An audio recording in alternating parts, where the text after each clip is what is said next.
Hi everyone, Alex here. Welcome back to the third episode of the Walls.io Partner Talks, a series of interviews with experts from our partner network. Today's episode's focus is on events, and more specifically on harnessing video content for event engagement.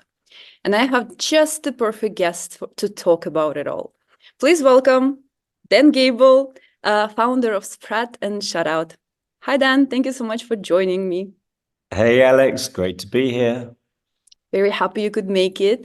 The reason why Dan is a perfect guest for today's talk is because he spent, correct me if I'm wrong with the math here, he spent over 25 years in TV working on hundreds of TV shows, and then over 10 years now creating customer story videos. Also, I can't ignore the fact that he's a BAFTA nominee.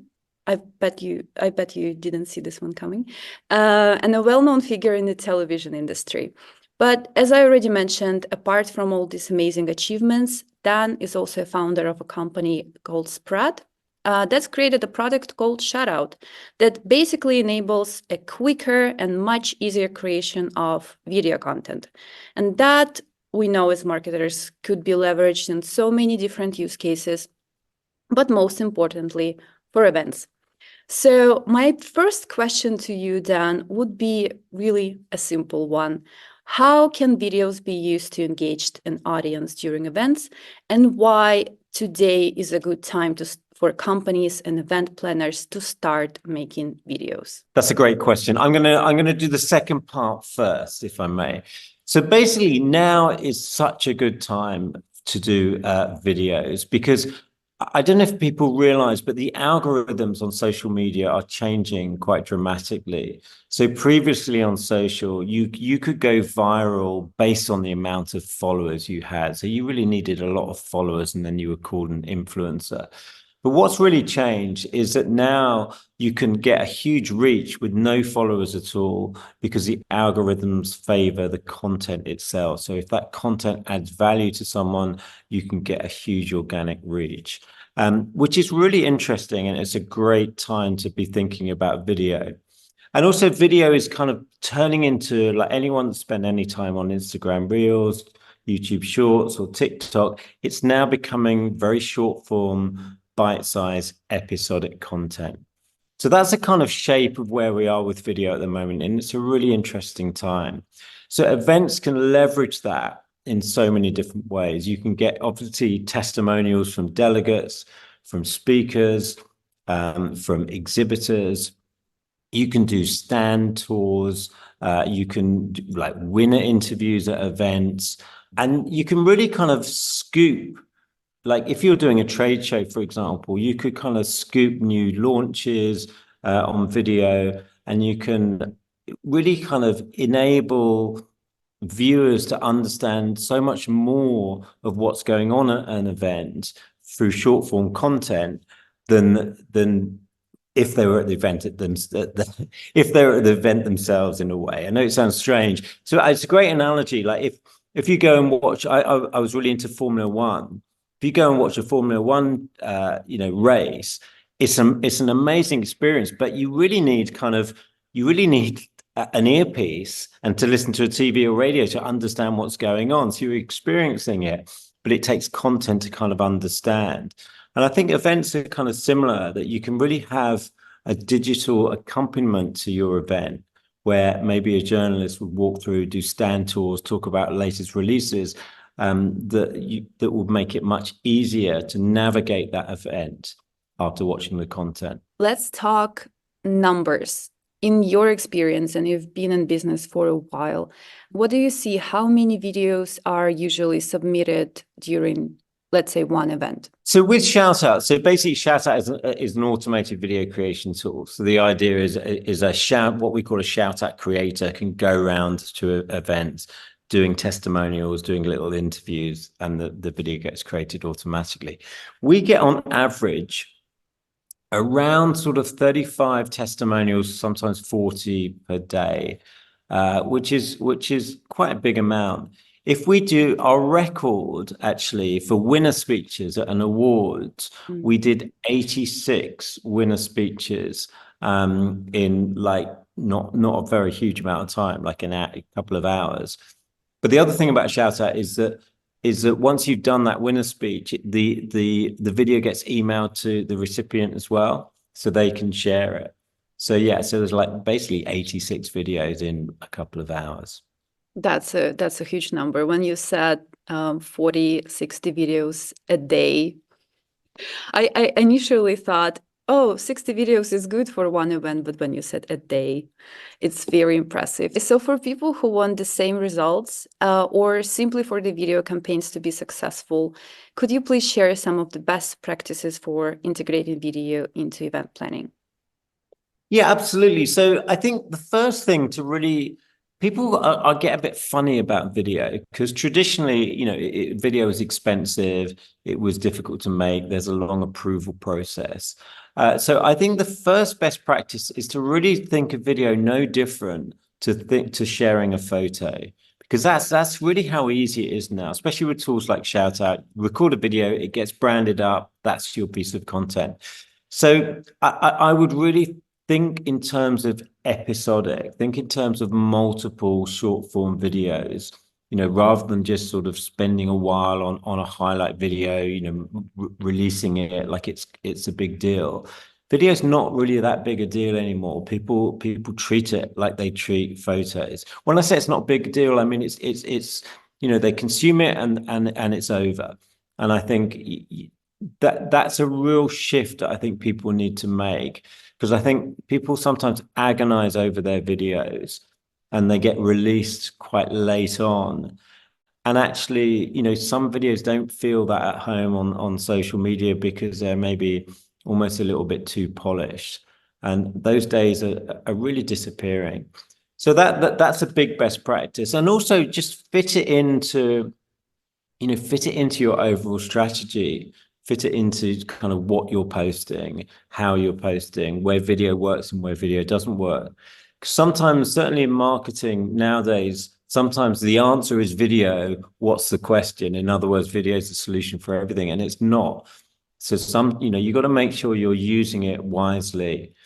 And really, the best use of video is the best question you can ask about any video is it adding value? Is someone learning something? Are they being entertained or are they being educated? Mm-hmm. And if a video doesn't do one of those two things, then it's really not worth having, to be honest. Yeah. But and that's really important. I feel like it's also a very big pressure for social media times because you have to constantly release new content. And I really like your idea about having these videos on hand in the right moment and not wait too long while the momentum is already over. And yeah, people already lost interest and moved on to something else. Can I just say one more thing around that? It's really interesting that especially events have this huge opportunity because they're effectively, the event organizers are owning that event. They've got this huge kind of news opportunity with content. And sometimes, someone will turn up at an event with a little camera and their content will be the content that goes viral and they're nothing to do with the event itself. They're just quick. They record it, post it, and it's the first out. And there really is that kind of news element to content that it's got to be quick. Certainly if you're talking about something, because people won't care afterwards, or there'll be 5 other bits of content saying the same thing. True. There are so much information around us every minute of every day now. I really like how ShoutOut helps people create this branded, but also instantly ready for social videos. So you can just share it right away and you don't have to go through different processes for different platforms, which really makes it easier for event planners. But if we change the angle a little bit and look at the video creation from the attendee point of view, how do you think video automation can make events more accessible and inclusive? Yeah, it's a great question. What in terms of consuming the videos rather than making them? I think if that's the question, yeah, I think basically it's sort of what I said before about the Formula One idea is that is that it gives people a bit of a, it's almost like a sat nav for event. You know, it gives people a bit of a kind of another experience of the event through content. So certainly things like stand tours are really interesting, new product releases, you know, testimonials. In a way, video can turn it. I know it's sort of, it used to be a buzzword during COVID, and now it's sort of not a buzzword anymore, is the idea of a hybrid event. But I really love the idea of a hybrid event being the event and social, because that social is where people turn up, and actually website as well. I mean, with tools like Walls, basically, Walls.io, you know, you've got a great opportunity to pull your content together on your website. So that becomes a destination. So you've got social as a destination, you've got a website as a destination, and you've got the event itself. And I think that's a great combination. So, you know, in terms of accessibility, that's obviously a win-win. Yeah, coming back to discussing video marketing, it might be really challenging for marketers to measure the return of investment of their video marketing campaigns. How do you think a video automation platform can help with that? Yeah, it's a great question. I mean, like, I guess to answer it, you have to really go to think about, like, what does a successful event look like? And I guess to me, you know, a successful event, it's a bit like, you know, maybe like internet dating or something. You know, certainly on the trade show, you've got, you know, exhibitors, you've got great exhibitors meeting great buyers, and you know, they're kind of managing to sort of meet each other. Obviously, there's more than just that in events, but it really is bringing a community together. So anything that can do that is going to be a positive. And I think what video can do, you know, it is sort of bums on seats. You know, you can use video in between events to get registration from people. They can see, you know, the power of the event. You know, they get the feel of the event much more than you know, any other content, really. You know, it's very hard to write about an event or maybe take a picture. Like a video will really show that event. Mm-hmm.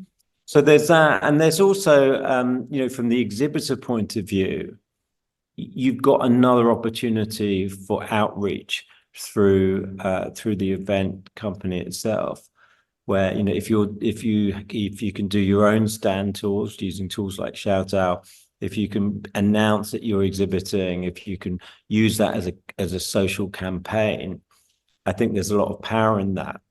Mm-hmm. And content can really add to that. And that's not just at the event itself, that's obviously pre and post the event as well. Yeah, I think the love for video content is how many ways you can repurpose it before or after an event to keep the community going and engaged. So then you started your career in the 90s. Correct me if I'm wrong. 80. 80s. Yeah, I'm that old. It was in the 80s, 1984.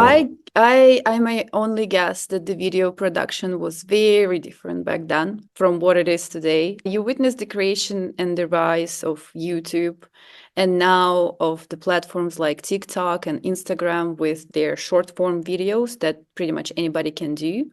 Where do you see the future of video content heading, especially in the context of events?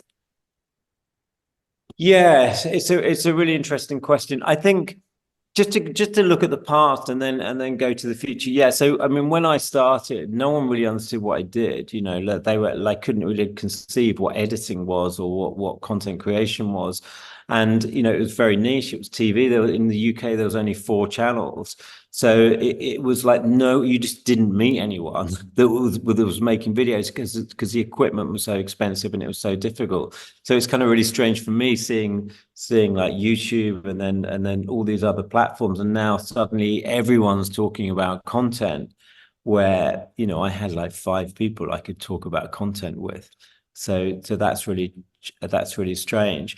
And I think, so to answer your question about the future, what I find really interesting is technology was a problem. Like basically that got in the way of video making, and because it was expensive, because it was rare, it was difficult. And now technology isn't a problem anymore. And what's really interesting, moving on from that, is AI is going crazy with video now. I mean, that, in the next few years, you can pretty well, type any sort of video into existence. And so I think that kind of, cinematic, high quality video is now not going to be valued as much as it has done in the past. And I think what's going to be really valued is authenticity. And actually, these kind of TikTok videos you're seeing now of people just adding value, getting an insight into their brains and what they understand and all this kind of valuable information, I think that's going to be more important than production value. And I think people are going to get sick when we're just inundated with AI kind of everything. We're going to say, actually, what we really want is to learn something or be educated or be entertained. That's the hard bit, if you like. So I think it's going to strangely go more lo-fi, not in terms of like long form, like, Netflix, though, Netflix, all those sort of, episodic drama, that's still going to be there. But I think other types of videos are going to go more lo-fi. And events are in such a prime position to leverage that because they have access to all this knowledge. They do. That just wraps it up brilliantly. Thank you so much for joining me today. That was a wonderful discussion. Thanks, Alex. Really enjoyed it. Thank you. Look forward to speaking with you again soon. Bye.